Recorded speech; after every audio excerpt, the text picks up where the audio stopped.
পটুয়াখালীর কলাপাড়ার ধানখালীতে নদীর পানির তোরে ধসে পড়েছে গুরুত্বপূর্ণ সড়ক, বিধ্বস্ত হয়েছে স্লুইস গেট।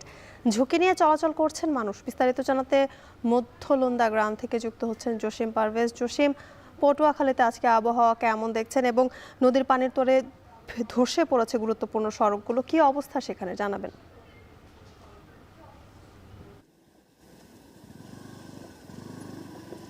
জ্যোতিকা, আপনি যথার্থই বলেছেন। আসলে ঝুঁকি মানে অত্যন্ত ঝুঁকি নিয়েই কিন্তু চলাচল করছে এই মধ্য লোন্দা হাফিজউদ্দিন মাধ্যমিক বিদ্যালয় এবং প্রাথমিক বিদ্যালয়ের শত শত শিক্ষার্থী।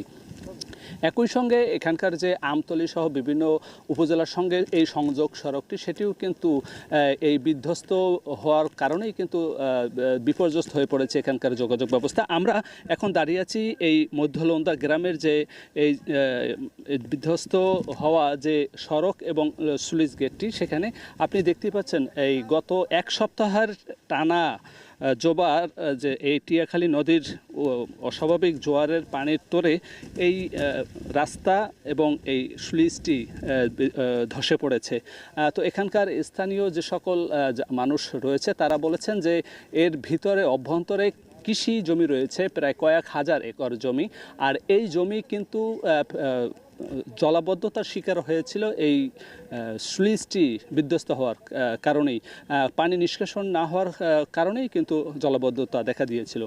তবে এখন এখানকার যে কলাপাড়া নির্বাহী প্রকৌশলী পানি উন্নয়ন বোর্ড কর্তৃপক্ষের সঙ্গে আমরা কথা বলেছি, তারা বলেছে যে জরুরি ভিত্তিতে এখন এখানকার যে এই ভাঙন রোধের জন্য এখানে 500 জিও ব্যাগে করে তারা কিন্তু এই ভাঙন রোধ করার চেষ্টা করছে। কাজ শুরু হয়েছে ইতিমধ্যেই। আর এখানকার যে নির্বাহী প্রকৌশলী মোহাম্মদ শাহ আলমের সঙ্গে আমরা কথা বলেছি, তিনি বলেছেন যে এই ভাঙন রোধের জন্য যথাযথ উদ্যোগের জন্য এই প্রমত্তা যে টিয়াখালী নদ, এই নদের ভাঙন থেকে রক্ষা করার জন্যই তারা এই ভাঙন রোধের জন্য জিও ব্যাগ সহ অন্যান্য কাজ তারা শুরু করেছেন।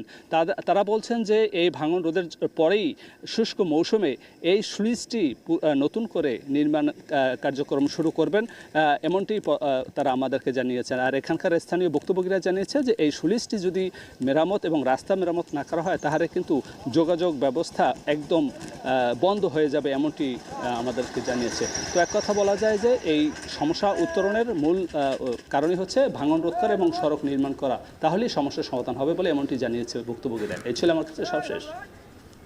পটুয়াখালীতে বিধ্বস্ত স্লুইস গেট, সে খবর জানাতে যুক্ত ছিলেন জসিম পারভেজ।